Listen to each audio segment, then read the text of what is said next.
মাঝিরা সাজুক না কেন নৌকা সহ ডুবিয়ে দিতে হবে।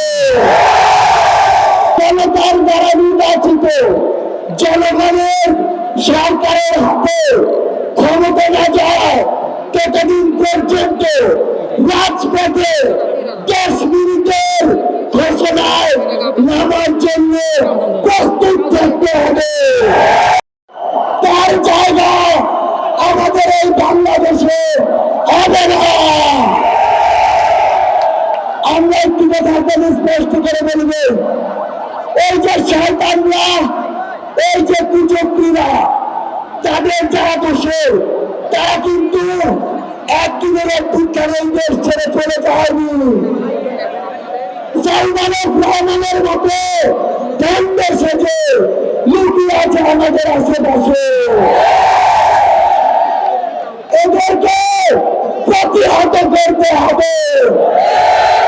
যে নৌকার মাঝিরা সাজুক না কেন নৌকা সহ ডুবিয়ে দিতে হবে।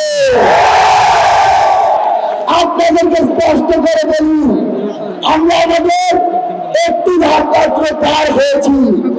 যতদিন পর্যন্ত জনতার দ্বারা নির্বাচিত জনগণের সরকারের হাতে ক্ষমতা না যায় ততদিন পর্যন্ত রাজপথে 10 মিনিটের ঘোষণায় নামার জন্য প্রস্তুত থাকতে হবে। যেই গর্ত দিয়ে এই ফ্যাসিস্টের দোসররা বের হওয়ার চেষ্টা করবে, দুইটা কাজ করতে হবে। সেই গর্তে তাদেরকে ঢুকিয়ে দিতে হবে এবং ওই গর্তে তালা দিয়ে দিতে হবে। আমরা স্পষ্ট করে বলি, বৈষম্য বিরোধী ছাত্র আন্দোলন বাংলাদেশের কোন নির্দিষ্ট মতের বা দলের আন্দোলন ছিল না। এটি এই ফ্যাসিস্টের বিরুদ্ধে পুরো বাংলাদেশের সকল মতের, সকল দলের, সকল জাতের, সকল বর্ণের মানুষের সম্মিলিত একটি আন্দোলন ছিল।